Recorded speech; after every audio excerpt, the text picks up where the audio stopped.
భూమి మీద ఎక్కడైనా ఏ జనములోనైనా జరగని అద్భుతాలు మీ మధ్యలో నేను జరిగిస్తా. ఇది నా నిబంధన. నేను ఐగుప్తు దేశంలో ఎంత భయంకరమైన కార్యం చేశానో మీకు తెలీదా? ఐగుప్తు దేశానికి వెళ్ళేటప్పుడు మీ పితరులు 70 మందితో వెళ్ళాడు. ఎంతమందితో? మీరు 70 మందితో అయ్యి మీరు విస్తరిస్తున్నప్పుడు ఫరో రాజులు ఏం చేశారు మీకు తెలీదా? అమ్మో, ఈ ఇశ్రాయేలు సంతానం విస్తరిస్తే రేపు మన దేశాన్ని ఆక్రమిస్తారు, మన దేశానికి ముప్పు కలుగుతుందని ఇశ్రాయేలీలో మగపిల్లలు పుడతా ఉంటే పురిట్లోనే చంపేయండి అని మంత్రశానులకు శాసనం ఇచ్చాడు కదా.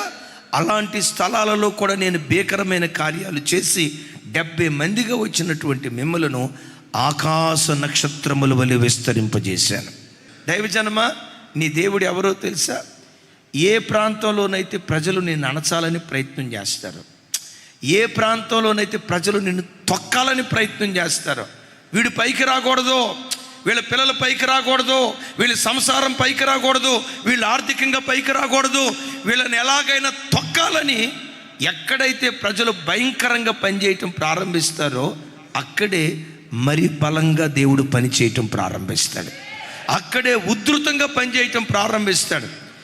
ఈ ఇశ్రాయేలీలు పైకి రాకూడదని వాళ్ళందరూ తొక్కాలని ప్రయత్నం చేస్తే 70 మందిగా వచ్చిన ఇశ్రాయేలీలను ఆకాశ నక్షత్రాల వలె దేవుడు విస్తరింపజేశాడు.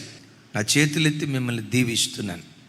పొట్ట చేత పట్టుకొని ఒక చిన్న ఉద్యోగం చేసుకుంటూ ఏదో నా కాళ్ళ మీద నేను బ్రతుకుతానయ్యా.